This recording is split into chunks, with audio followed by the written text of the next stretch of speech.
What's up, everyone? Welcome back. This is going to be part 4 in my WrestleMania 30 breakdown series. This vid's going to be covering the Undertaker versus Brock Lesnar. This is not going to be one of my more favorite matches on the card this year. And I'll explain why. It's not because I don't like Brock. It's not because I don't like The Undertaker. If you compare it to past feuds, you look at the last 5 feuds. 2 with Shawn Michaels. 2 with Triple H. And the last one with Punk. They've all been remarkable. They've all been phenomenal, in my opinion. This one, no, don't get me wrong. Don't get me wrong. The match itself between Undertaker and Brock is going to be great, okay? I have no doubt about that. I'm talking about the feud itself. In my opinion, it's just been weak as hell. And I don't blame The Undertaker. I don't blame Brock. Well, I blame Brock a little bit. And I certainly don't blame Paul Heyman. Paul Heyman's been out there every week the last month cutting what I think is, it's typical Paul Heyman stuff, and it's great, but to put all of the stuff from Brock Lesnar on Paul Heyman is not fair. So when Brock Lesnar does take the chance to grab the mic and cut a promo, everyone's like cringing, like, oh god, Brock Lesnar grabbed the mic, he's gonna say something, get real angry, and he's gonna scream like a little girl. Oh my god. It's sorry, that was my best imitation of Brock Lesnar, what he sounds like when he gets really angry on the microphone. Sounds like a little girl.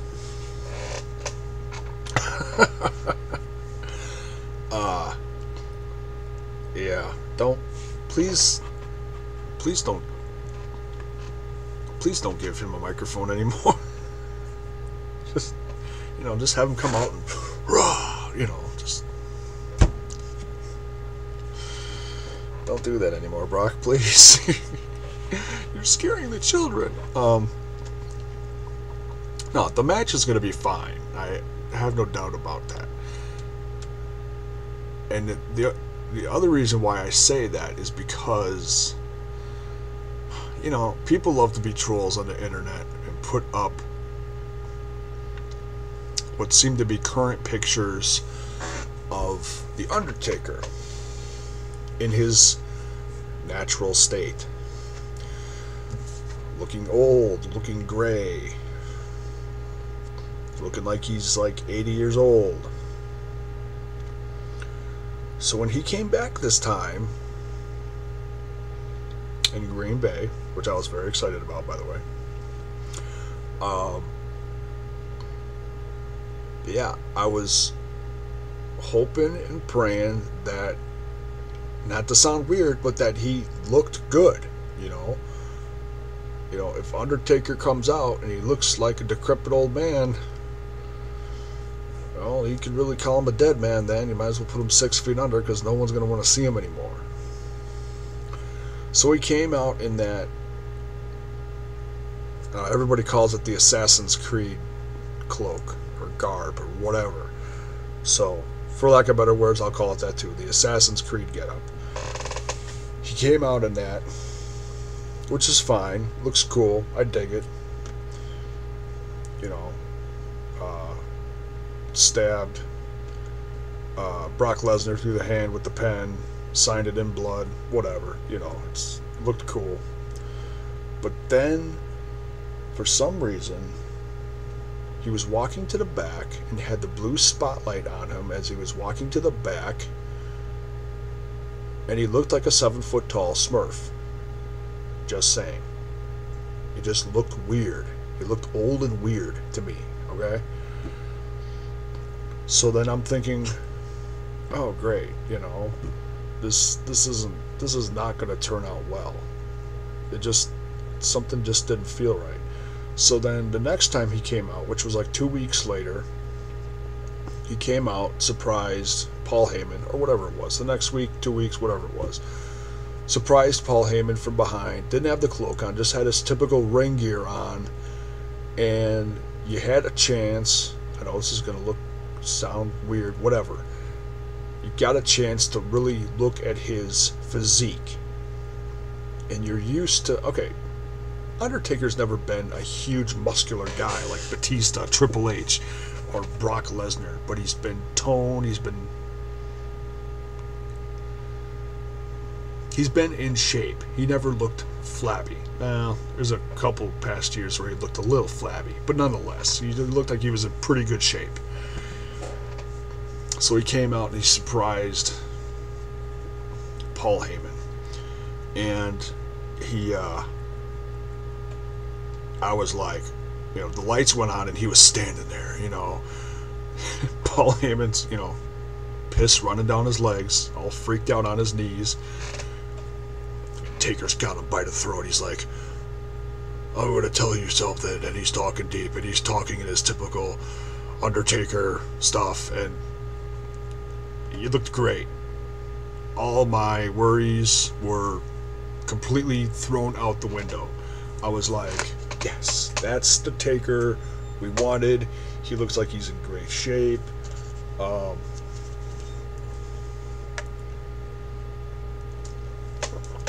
Yeah, he looks like he's in good shape for this match against Brock Lesnar.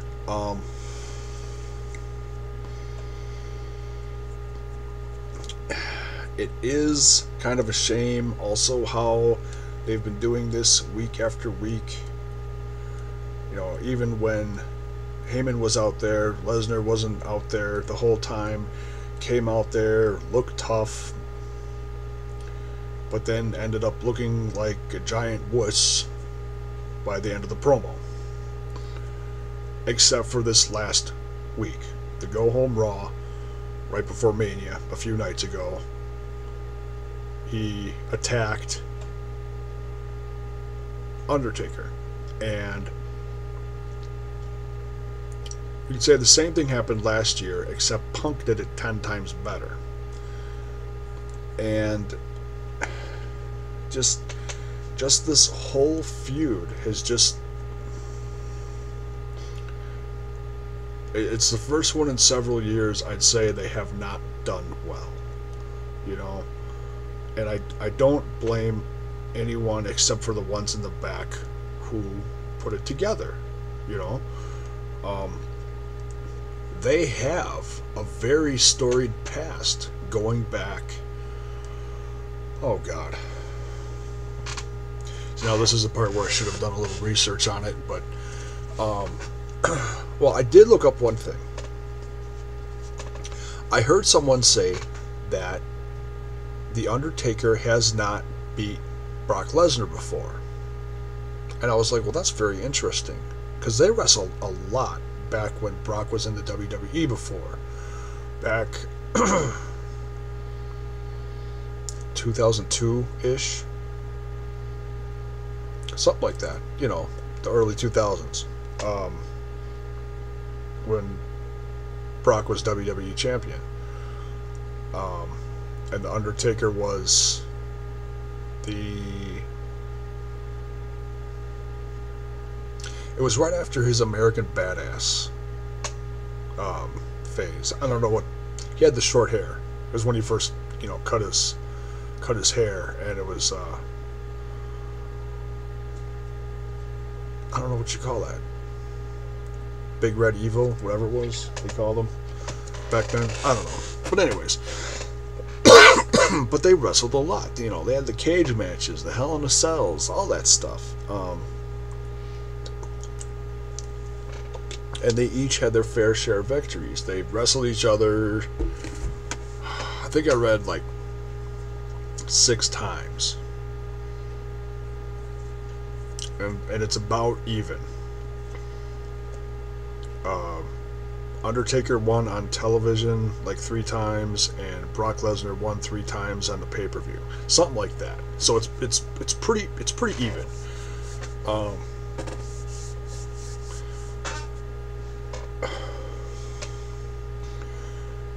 So in a sense, you know, this match will end the feud that never had a chance to finish. But they're not talking about anything from the past. They're acting like this is the first time they got together. Kind of like when Triple H faced Undertaker a few years ago. They've never met before. Yeah, they have. But, so yeah, it's, this will settle the score, and it will be a good match.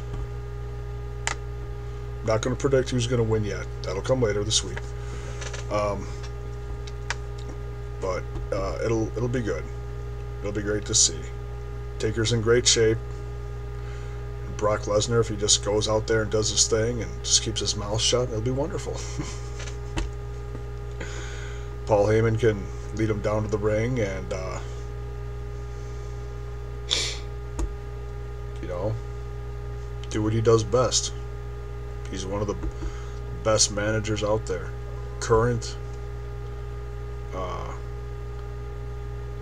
Best current managers, and one of the best of all time, in my opinion. Heyman's priceless. I love him. He's the guy you love to hate, you know?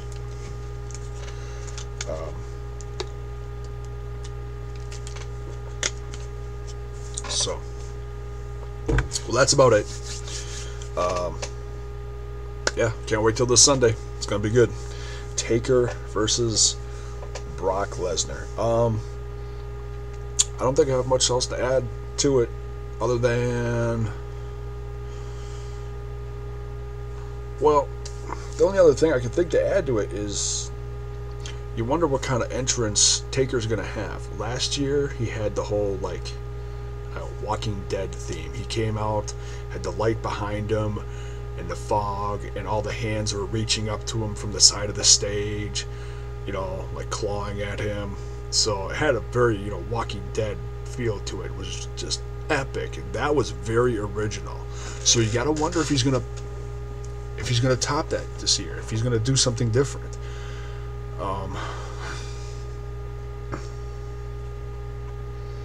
It's gonna be the last thing they can really do to, like, hate to say it, but give this rivalry a kick in the ass right before the match. But the match, like I said, the match will be good. The build-up's been horrible. So that's my thoughts on it. All right, thanks for watching, guys. Next one's gonna be talking about, what do we have left here? 30-man Andre the Giant Memorial Battle Royal. That's next. Stick around. Thanks. Good night.